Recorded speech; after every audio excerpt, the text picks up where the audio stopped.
মুভির শুরুতেই আমরা দেখতে পাই সেন্ট্রাল হাই স্কুল নামের একটা স্কুল। সেখানে মোটা একটা ছেলে গানের সাথে নাচ করতে করতে গোসল করছিল। তার নাম রবি। আর এইসব কিছু নিয়ে মজা করার জন্য স্কুলের কয়েকজন দুষ্টু ছেলে এসেছিল সেই মোটা ছেলেটাকে দেখতে। তারা রবিকে নিয়ে একটা গভীর ষড়যন্ত্র করে। এদিকে সেদিন আবার স্কুলের বিদায় অনুষ্ঠান হচ্ছিল। বিদায় অনুষ্ঠানে আজকে স্কুলের সেরা ছাত্রকে পুরস্কার দেওয়ার জন্য সেখানে স্কুলের প্রিন্সিপাল এসেছিল। সে সবার উদ্দেশ্যে বলে যে আজকের এই পুরস্কারের দাবিদার কেবলমাত্র একজন ছাত্র। তার নাম কেলভিন, যাকে সবাই গোল্ডেন জেট উপাধি দিয়েছিল। কেলভিন পড়াশোনার পাশাপাশি খেলাধুলাতেও গত 4 বছর অনেক ভালো ছিল। সে ছিল স্কুলের সেরা ছাত্র। তাই আজকে নিজের আইকনিক ডিগবাজি দিয়ে কেলভিন সবার উদ্দেশ্যে ভাষণ দিতে থাকে। সে সবাইকে বলে, আজ আমাদের স্কুলের শেষ দিন। হয়তো এটাই তোমাদের সামনে আমার শেষ কথা বলা। তাই আজ আমি আমার মনের কথা আমার প্রিয় মানুষকে জানাতে চাই। এটা বলে কেলভিন তার স্কুলের সবচেয়ে সুন্দরী মেয়ে ম্যাগিকে প্রপোজ করে দেয়। কিন্তু আর কিছু বলার আগেই সেই দুষ্ট ছেলেরা রবি নামের সেই ছেলেটাকে জামা কাপড় ছাড়াই গোসলখানা থেকে ধরে এনে সোজা শত শত ছাত্রদের মাঝে ছুড়ে মারে। নগ্ন রবিকে দেখে সবাই হাসাহাসি করতে থাকে। আর বেচারা রবি প্রচন্ড লজ্জা পায় সেখানে।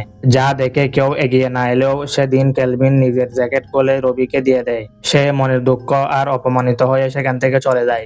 এরপর কেটে যায় 20 বছর। আর বর্তমান সময়ে কেলভিন একটা মাল্টিন্যাশনাল কোম্পানির হিসাব রক্ষক হিসেবে কাজ করে। স্কুল জীবনে সফল ছাত্র আজ পুরোপুরি অসফল। সে জীবনে কোনো উন্নতি করতে পারছিল না। সকল কাজ ঠিক মতো করা সত্ত্বেও তার ওই এক নতুন কলিগকে প্রমোশন দিয়ে দেওয়া হয়। তো এইসব কিছু দেখে তার মন অনেক খারাপ ছিল। এরপর কেলভিন তার স্ত্রী ম্যাগির সাথে একটা রেস্টুরেন্টে বসে গল্প করছিল। হাই স্কুলে যে মেয়েটাকে কেলভিন প্রপোজ করেছিল এখন সেই তার স্ত্রী। তো যাই হোক, গল্প করতে করতে কেলভিন তার স্ত্রীর কাছ থেকে জানতে পারে যে কয়েকদিন পরে তাদের হাই স্কুলে পুনর্মিলন অনুষ্ঠান আয়োজন করা হবে। ম্যাগি তো খুবই খুশি ছিল সেখানে যাবার জন্য, কিন্তু কেলভিন একেবারেই আগ্রহী ছিল না। কারণ সে তার জীবনে খুব ভালো কিছুই করতে পারেনি। সে স্কুলে যেমন ফেমাস আর ব্রিলিয়েন্ট ছিল সেই হিসেবে তার আজকে অনেক ভালো কিছু করার উচিত ছিল। কিন্তু সে এখন একজন অ্যাকাউন্টেন্টের কাজ করে, যেটা সে লজ্জায় কাউকে বলতেও পারবে না। তাই সে তার স্ত্রীকে বলে দেয় যে তুমি গেলে যাও, আমি কখনোই স্কুলের পুনর্মিলনী অনুষ্ঠানে যাবই না। পরের দিন কেলভিন যখন তার অফিসে বসেছিল তখন সে ফেসবুক স্ক্রল করতে গিয়ে দেখতে পায় তাদের স্কুলের পুনর্মিলনী অনুষ্ঠানের জন্য একটা গ্রুপ থেকে তাকে আমন্ত্রণ জানানো হয়েছে। কিন্তু কেলভিন যেহেতু যাবে না তাই সে রিকোয়েস্ট ডিক্লাইন করে দেয়। কিন্তু তখন ওই কেলভিনের কাছে বব স্টোন নামের একটা আইডি থেকে ফ্রেন্ড রিকোয়েস্ট আসে। সে খুব বেশি কিছু না ভেবে রিকোয়েস্টটা অ্যাকসেপ্ট করে নেয়। আর সে জানতে পারে যে স্কুলের রবি নামে সেই মোটা ছেলেটাই এখন নাম বদলে বব স্টোন নাম রেখেছিল। এদিকে কেলভিনের স্ত্রী তাকে ফোন করে বলে যে আজকে তারা দুইজন থেরাপিস্টের সাথে দেখা করতে যাবে, কারণ সম্প্রতি তাদের দুজনের সম্পর্ক ভালো যাচ্ছে না। কিন্তু ফেসবুকে রবি কেলভিনকে একসাথে ডিনার করার জন্য আমন্ত্রণ জানায়। আর এত বছরের পুরনো বন্ধুর আমন্ত্রণ পেয়ে কেলভিন তার স্ত্রীকে জানায়, আমরা আগামীকাল থেরাপিস্টের কাছে যাব। আজকে আমি আমার স্কুলের সেই মোটা ছেলেটার সাথে দেখা করতে যাব। ম্যাগি বলে যে ঠিক আছে, দেখে শুনে যেও। এরপর রাতের বেলা কেলভিন একটা ক্লাবে চলে যায় রবির সাথে দেখা করতে। আর এখানে তার সাথে দেখা হয় স্কুলের মোটা সেই বন্ধু রবির সাথে। কিন্তু এখন রবি নিজেকে সম্পূর্ণভাবে পরিবর্তন করে ফেলেছে। সে এখন বিশাল বডি বিল্ডার হয়ে গেছে, যাকে দেখে কেলভিন তো প্রথমে চিনতে পারেনি। কিন্তু ভালো মতো পরিচয় দেওয়ার পরে কেলভিন তাকে চিনতে পারে। সে তো অবাক, মোটা ছেলেটা কিভাবে এত বড় বডি বিল্ডার হলো। এরপর তারা দুজন একসাথে বসে গল্প করতে থাকে। রবি কেলভিনের ব্যাপারে জানতে চাইলে সে নিজের ব্যাপারে কিছুই বলতে চাচ্ছিল না, কারণ সে নিজের জীবনে তেমন ভালো কিছুই করতে পারেনি। কিন্তু কেলভিন রবিকে জিজ্ঞেস করে, তুই স্কুলে অনেক মোটা ছিলি, এখন কিভাবে এত বড় বডি বানিয়েছিস? তার রহস্য জানতে চাইলে রবি বলে, স্কুলে সেদিন অপমানিত হবার পর থেকে আজ অব্দি 20 বছর যাবৎ আমি প্রতিদিন 6 ঘন্টা করে জিম করেছি, যার ফলে আজ আমার শরীরের এমন পরিবর্তন হয়ে গেছে। এরপর রবি তাদের জন্য ড্রিঙ্কস আনতে যায়। তখন সেখানে আরেকজন লোক এসে রবির চেয়ারটা সেখান থেকে নিয়ে যেতে থাকে। কিন্তু সাথে সাথে কেলভিন সেই লোকটাকে আটকে দিয়ে বলে, ভাই দেখো, এটা আমার বন্ধুর চেয়ার, ও ড্রিঙ্ক আনতে গেছে, এখনই চলে আসবে। কিন্তু সে লোকটা কেলভিনের কোনো কথাই শুনে না, তাকে উল্টা অপমান করে। কিন্তু তখন সেখানে রবি চলে আসে। সে ওই লোকটাকে বলে, তুমি আমার বন্ধুকে অপমান করেছ, এক্ষুনি আমার বন্ধুর কাছে ক্ষমা চাও, নয়তো তোমার অবস্থা খারাপ করে দেব। কথাগুলো শুনে লোকটার পেছনে থাকা তার বাকি বন্ধুরা বন্দুক নিয়ে হাজির হয় এবং রবিকে ভয় দেখাতে থাকে। কিন্তু রবি উল্টো তাদের সবাইকে মেরে অবস্থা খারাপ করে ফেলে। এরপর ক্লাব থেকে বেরিয়ে আসে। রবির এমন ফাইট দেখে কেলভিন পুরাই অবাক, তবে সে অনেক খুশি হয়ে গিয়েছিল। তারপর রবি কেলভিনকে নিয়ে তাদের সেই পুরনো স্কুলে চলে যায়। এখানে এসে রবি সেই পুরনো ওয়াশরুমটা দেখে তার মনে পড়ে যায় স্কুল লাইফের সেই ভয়ঙ্কর অভিজ্ঞতার কথা। গল্প করতে করতে তারা একটা স্মৃতিস্তম্ভের কাছে পৌঁছে যায়, যেখানে তাদের ব্যাচের সকল সেরা ছাত্রছাত্রীদের ছবি লাগানো ছিল। এসব কিছু দেখে কেলভিন অনেক হতাশ হয়ে যায়, আর সে বলে, আমি আমার জীবনে অনেক কিছু করতে চেয়েছিলাম, কিন্তু কিছুই করতে পারিনি। একজন ব্যর্থ মানুষের কাছে নাম লিখিয়েছি। রবি তখন তাকে অনেক সান্ত্বনা দেয় আর বলে, তুমি আমাদের ব্যাচের সবচেয়ে সেরা ছাত্র ছিলে, এসব কোনো ব্যাপারই না, তুমি অবশ্যই ভালো কিছু করবে। তো কথাবার্তা শেষ করে সেদিনের মতো রবি কেলভিনকে তার বাড়িতে পৌঁছে দেয়। এখানে কেলভিন বলে, আজকের দিনটা সুন্দর করে দেওয়ার জন্য অনেক ধন্যবাদ। তোমার যখনই কোনো দরকার পড়বে আমাকে জানাবে, আমি তোমাকে অবশ্যই সাহায্য করব। এই কথা শুনে রবি বলে, আমার আসলে তোর একটু সাহায্য দরকার। আমি আগে একটা ইনভেস্টিগেশন অফিসে কাজ করতাম, সেখানকার চাকরি ছেড়ে দেওয়ার পরে কিছু ব্যাংক অ্যাকাউন্টের ইনভেস্টিগেশনের কাজে আমি হিসাব নিকাশ ঠিক মতো মেলাতে পারছি না। তুই যেহেতু একজন অ্যাকাউন্টেন্ট, আমার বিশ্বাস তুই এই কাজগুলো খুব ভালোভাবে করতে পারবি। প্লিজ আমাকে একটু হিসাবগুলো মিলিয়ে দে।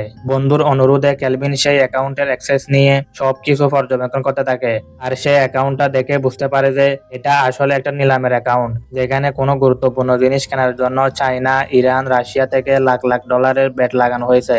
এইসব কিছু দেখতে দেখতে হঠাৎ করে তার আইপি অ্যাড্রেস ট্র্যাকিং হতে থাকে, যা দেখে কৌশলে রবি কেলভিনের ল্যাপটপের উপরে বিয়ার ফেলে দিয়ে সেটা নষ্ট করে দেয়। আর সেদিনের মতো রবি কেলভিনের বাড়িতে থেকে যায়। পরের দিন সকালবেলা কেলভিনের বাড়িতে একদল সিআই এজেন্ট হাজির হয়, আর তারা সরাসরি রবির একটা ছবি দেখিয়ে কেলভিনকে বলে, তুমি কি এই লোকটাকে চেনো? কেলভিন বলে, আরে এই লোকটা তো আমার বন্ধু, ও তো আমার বাড়িতে শুয়ে আছে। সাথে সাথে এজেন্টরা রবিকে ধরতে চলে যায়, কিন্তু ততক্ষণে রবি সেখান থেকে পালিয়ে গিয়েছিল। কেলভিন অবাক হয়ে এজেন্টদেরকে জিজ্ঞেস করে, কি হয়েছে, আমাকে সবকিছু খুলে বলুন।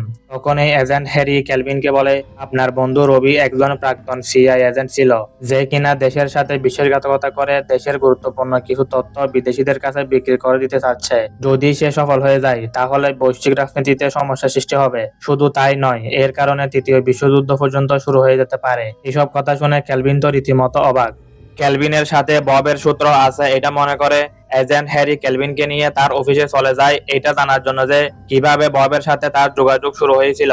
অফিসে গিয়ে এজেন্টরা যখন কেলভিনের কম্পিউটার চেক করতে যাচ্ছিল, তখন কেলভিনের কাছে ববের কল আসে। সে বলে যে, বন্ধু, আমি বিপদে পড়ে গেছি, তোর সাহায্য দরকার। আমি তোর অফিসের দ্বিতীয় তলার সিঁড়িতে আছি, প্লিজ আমার সাথে একটু দেখা কর। এই কথাগুলো শুনে সিআই এজেন্টরা দ্রুত সেখান থেকে বেরিয়ে সিঁড়ির দিকে চলে যায়, কিন্তু বব আসলে তখন কেলভিনের অফিস রুমের ভেতরে লুকিয়েছিল। এরপর বব কেলভিনের ফোন থেকে সবার আগে একটা উবার বুক করে। তারপর সে কেলভিনের টাই খুলে সেটাতে আগুন লাগিয়ে দেয়। কেলভিন বারবার বলতে থাকে যে, দেখ বন্ধু, আমাকে এসব কিছুর মধ্যে ফাঁসাস না, আমি আর তোকে কোনো সাহায্য করতে পারবো না। কিন্তু কে শোনে কার কথা? কেলভিনকে তার সাথে রাখতে চাচ্ছিল রব, তাই বাঁচার জন্য দৌড়ে গিয়ে বাকি এজেন্টদেরকে কেলভিন টাকাটাকি করতে থাকে, যা দেখে বব কেলভিনকে জিম্মি করে এখান থেকে পালানোর চেষ্টা করে।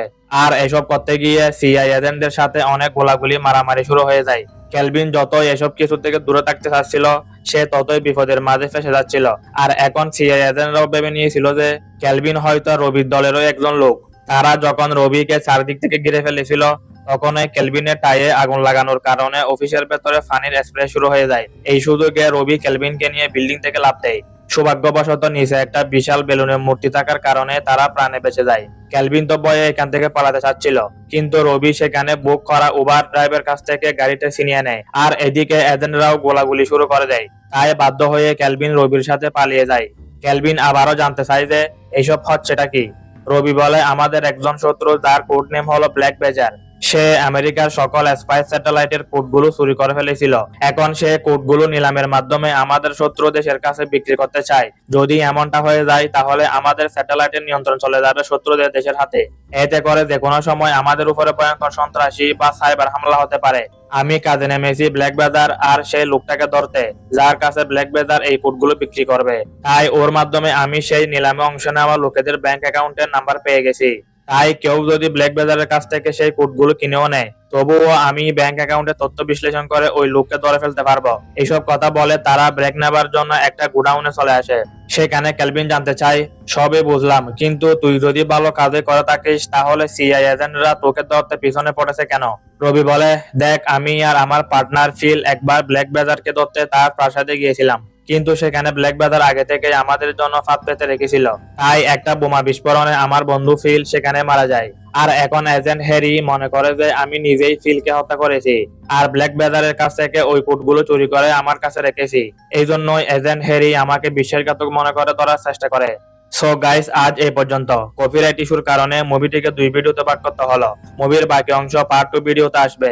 পার্ট 2 ভিডিও তোমরা চাও কিনা আমাকে কমেন্টে জানাও। কে কে আগ্রহী আমি দেখতে চাই।